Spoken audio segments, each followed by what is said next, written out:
हिमाचल के बिलासपुर का एम्स लगभग बन के तैयार है। इसका उद्घाटन सीएम अगले महीने करने वाले हैं।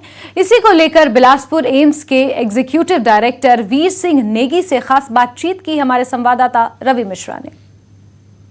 हमारे साथ बातचीत करने के लिए वीर सिंह नेगी जी मौजूद हैं, जो कि एग्जीक्यूटिव डायरेक्टर हैं एम्स बिलासपुर के। सर, एक बहुत बड़ी सौगात हिमाचल प्रदेश के वासियों को मिलने वाली है, क्योंकि आज के समय में स्वास्थ्य एक बेहद महत्वपूर्ण मुद्दा है और ऐसे में उसका उपचार कैसे करना है।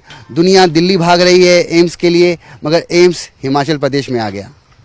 हिमाचल प्रदेश के लिए एक अति सौभाग्य की बात है, क्योंकि इतने छोटे पॉपुलेशन के स्टेट में all India institute of medical sciences का आना हमारे प्रधानमंत्री का जो दूरदृष्टि है उसको दिखाता है। क्योंकि उनका जो नारा था कि मरीज जहां उपचार वहां, ये उसी पे काम करने की कोशिश हो रही है।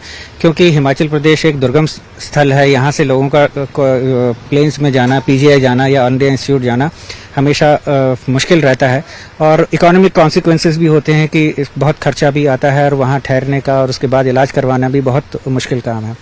तो इसको देखते हुए भारत सरकार ने निर्णय लिया कि हिमाचल प्रदेश में भी बाकी सारे ही स्टेट्स में एम्स खुल रहे हैं, ताकि टर्शियरी लेवल की, जिसको हम अति आधुनिक सुविधाएं बोलते हैं, कि हर इंस्टीट्यूट में, हर स्टेट में ये सुविधाएं उपलब्ध कराई जा सकें और हिमाचल प्रदेश भी उनमें से ही एक है। केंद्रीय वित्त राज्य मंत्री